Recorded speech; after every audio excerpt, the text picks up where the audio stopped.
Here we are at the potato patches, and I've added an extension down here, which I got the chickens on at the moment, going through it. Again, I had that last bit with this concrete post.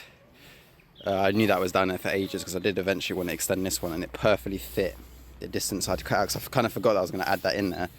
And then obviously it goes a bit longer there, but pretty much perfectly fits in there. I thought I was going to have to cut it up, I thought it was going to be too long like I did before, like smash it into the size I want it and then cut the rebar in it with a hacksaw.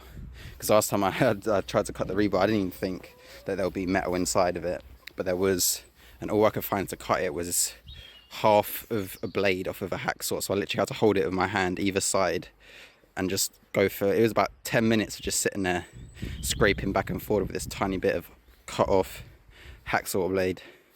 So luckily I didn't have to do that this time, even though I have bought a hacksaw since then because of that exact situation. But I digress. We have now another bit of a potato patch.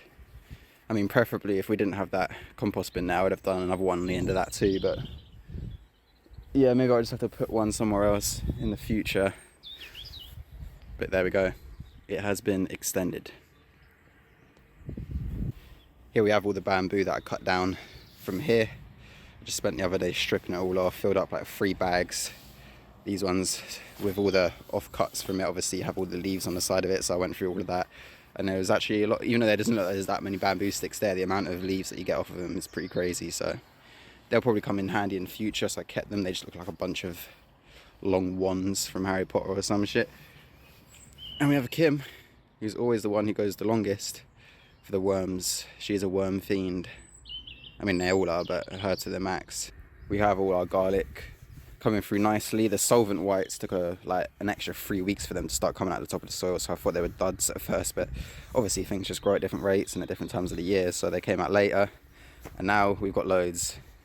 Obviously the longer ones are the, what's it say, rose white garlic, and then the smaller ones will be the solvent whites, I think they're called, or something like that. And then there's a bunch of them in there as well. I think that's just some random growing thing, but there's a bunch in there, and we have a bunch right there for where we need to move them somewhere else that we have room, which I guess would just be further along in there. And then some extra onions as well, which we've got a lot of planted already. Down here we've got 2 raised beds of them. I think there's enough room to put, like, sneak a few more in there as well, so we'll probably end up doing that. And then we've got another 2 raised beds, same size as these, down at the front of the house. I mean, if you remember last year, there was 1 raised bed of them down there, and it's just another one that had strawberries in it that we're just gonna put in onions this year. I have started to tackle this bit at the bottom of the orchard. Essentially, I'm just gonna dig a line here and use that as a starting point to level out the ground from here, from the fence line to the dig line, to the little trench. I think I already said this, I can't remember if I recorded this, but we're going to take out this fence panel at the bottom, move this, and stick a polytunnel.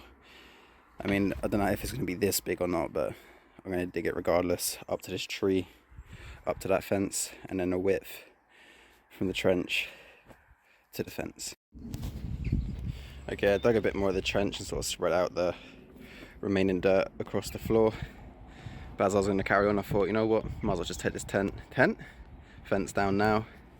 Typical me just changing on the fly, but now it's time for the fence to come down bit by bit, since we can use these panels for something in the garden. And here we are, opened up. Didn't take too long. I'm going to just move these somewhere until they become usable. But here we go. The fence is now open. Makes the garden look bigger actually just straight away from here, obviously, because there was a fence there before, you couldn't see beyond it. But yeah, it just opens up a bit. Maybe eventually we'll get rid of this whole fence, but there is part of me that wants to keep it just because I like the separation of the garden a little bit. Again, when we first moved in here, the whole garden was fenced up in like 7 different sections. You couldn't really see, if you're standing in one part of the section, you couldn't see much else of the garden. So we've already taken out 80% of the fences, but I think this is number one, the sturdiest one, and also it just keeps another section behind a fence, which kind of, I don't know what it is. I just like the idea of not seeing it and then coming around the corner and just having a whole nother bit of garden back here. So Obviously taking out this bit kind of defeats that purpose, but that's only if you're coming from this direction. If you go up and round the garden, then you still have that sort of secret garden sort of look, but as you can see, not too secretive. That is as far as I'm going to go today. Got Hannah helping out down here.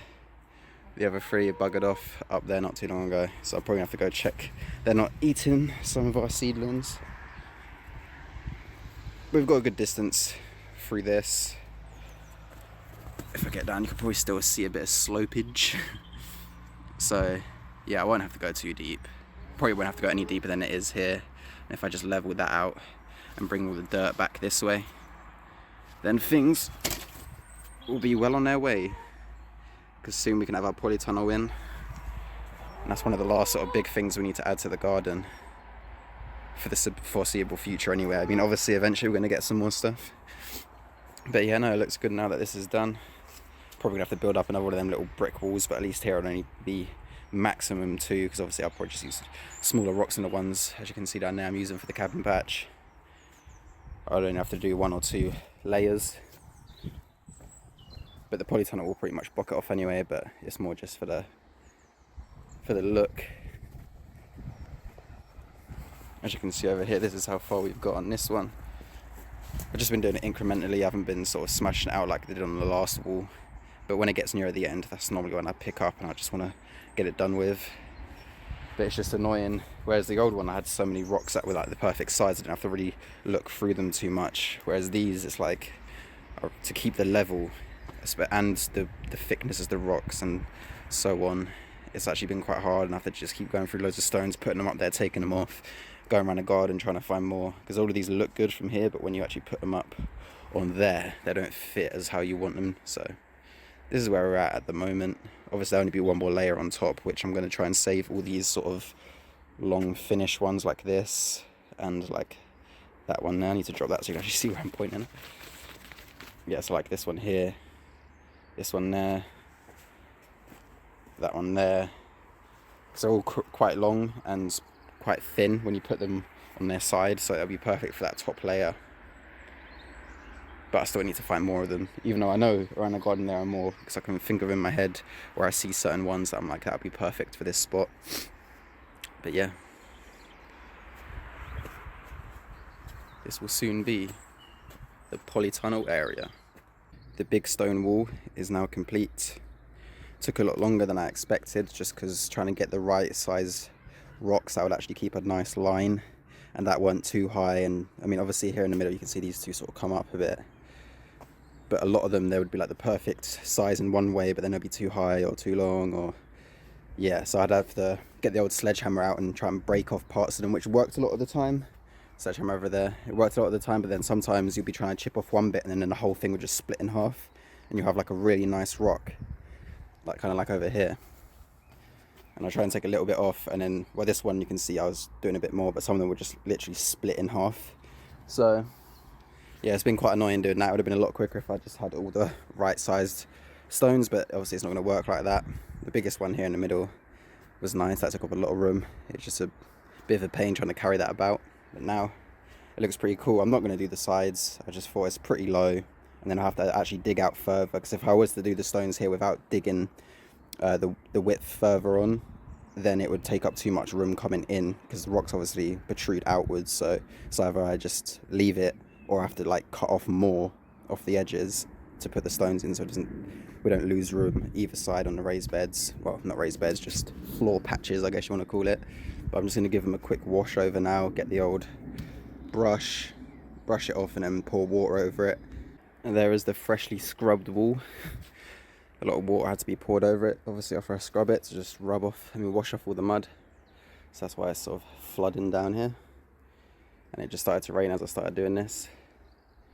But yeah, the wall is complete. It looks pretty fresh. Looks pretty good. Now I can finally dig this bit back over again. We'll probably lose most of the bottom layer of the wall, but that's fine. Doesn't really bother me. It's more just there for partly looks, and then also just a little bit of reinforcement for behind, all the stuff behind it. But yeah, I would dig back all over this up to the wall. Obviously in the middle you still have that bit because it won't be covered by all the earth, and I want to put these sort of square stones all up the little pathways, so we have like little stepping stones down each side, but that's for another day. I'm just happy that this is finally done, because it is so tedious. I mean, just to do one rock and like embed it with all the mud in between it and around it and behind it, it's like 20 minutes per rock. You're just there stuffing, or your fingers just stuffing mud in between them. So it's all right at the start, and then after a while it just becomes, yeah, really tedious. So the wall is done. And then compare it to the one actually up here. You can sort of see the size difference. It's quite a lot longer. Obviously the side I had to do either side of it, so it probably ended up being not too much different in time. But this one I just did do a lot more in one go. I mean, I've probably done this whole section in about a couple weeks. Obviously not doing it every day, just 2 weeks worth of sessions here and there. But that back wall I've probably done in about 2 days. And then after a while, again, things at first are quite fun to do, and then they just start becoming repetitive and quite annoying. So, but there is the beast. Well, for a while we've been wanting to do this since the chickens pretty much destroyed this side of the garden, pretty much starting from this grass line here towards the gate. You can just see it's pure mud. So we've grass seeded all that, and then I've created a barrier to keep them in a bit behind where there's still quite a bit of grass, which I don't really touch as much. And there's a bunch of other stuff they could basically get all around here. So they've got still loads of room. But let this grow back, and then they'll probably eventually destroy it again within 1 year. But I'll test it once, see how it goes, and then if it really just does go completely back to normal like this again, then maybe we'll just leave it. I don't know. We'll see in future. So I haven't recorded a video in a long time, but here we are. Done quite a lot. Got 2 pretty big raised beds we just made out of random scraps of wood we have around the garden, and eventually we had to buy a few of these sleepers from B&Q at the bottom, but the rest of it we just sort of stitched together and created 2 pretty big raised beds right by the boxing area to just make use of this space. And it does actually get a lot of light on it, which I didn't think it would, but I've always thought the sun was further round, so yeah, these should be perfect. And they're the biggest raised beds we've got around the garden. They're probably like triple the size of, or even more than that, of one of these guys. Maybe even 5 times bigger than that. But there you go. I've just been transporting all the topsoil from the wheelbarrow from the big pile. Making some good progress on the lawn up here. This end taking a bit longer, but this bit here was like the first bit that came through, and then everything just started coming. I've had to do a few layers because obviously when it rains it sort of just disperses all the seeds out and they sort of clump together here and there. Since I didn't rake them in because it's such a big area, I just couldn't be arsed. I just threw it on the floor and hope for the best, but it's going fine. I'll just have to go over it with more layers here and there. We've got some left over, so I'll be able to do that. But yeah, it's quite a big difference than from before, but still just want to keep it out for the chickens so we can get it thicker, because otherwise if they come in now they'll just rip this all out of the ground within like a couple weeks.